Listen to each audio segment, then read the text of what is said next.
So hello po mga karancho, Vermanangan here once again. As I've said mga karancho, yung paano malalaman kung kailan manganganak yung mga kambing, halos tumama yung ating mga sinabi mga kakambing, mga karancho.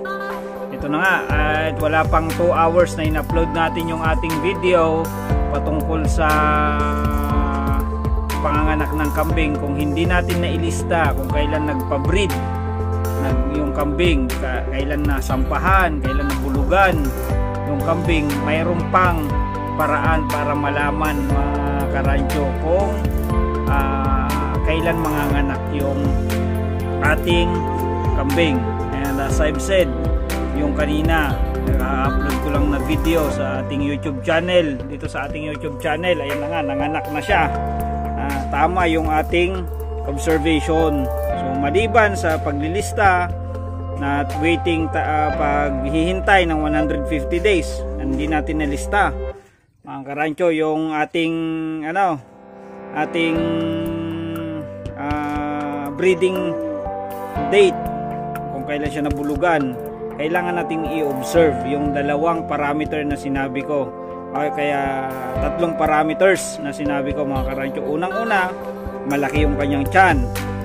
Pangalawa ay lumalaki yung kanyang dede, at pangatlo ay may lumalaki na rin yung kanyang ari.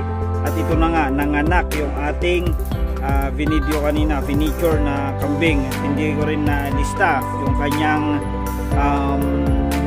breeding date, yung date kung kailan siya nabulugan. Pero ayun na nga, tama yung ating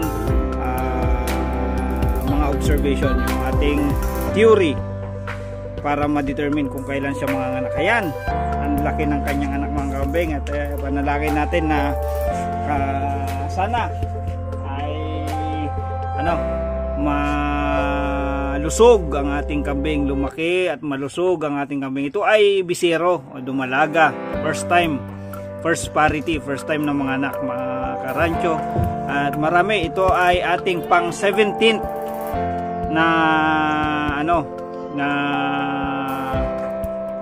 na paanak ngayong kidding season na to ng 2023. Tag-ulan, napakahirap.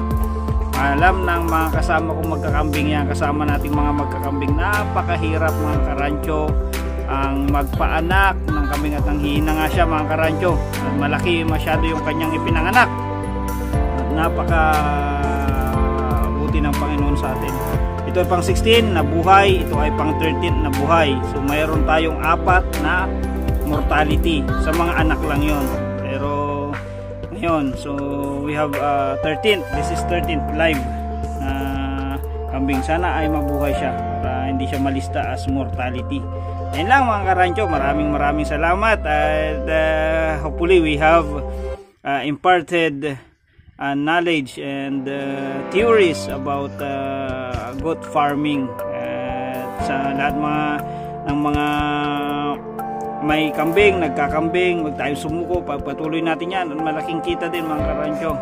Ayusin lang natin yung kanilang tirahan. Ako, nagsabog ako ng mga dayami dito sa ating kambingan para matuyo, dry yung ating mga kambing. Yan. So please please don't forget to like, subscribe, comment sa ating comment section mga kapatid. Patuloy nyo subaybayan ang ating munting YouTube channel. Tuloy-tuloy ang ating ating monetization sa ating YouTube channel para makatulong tayo sa mga school, at yung proceeds ng ating YouTube channel ay binibigay natin sa feeding program. Maraming salamat mga karancho, hanggang sa muli.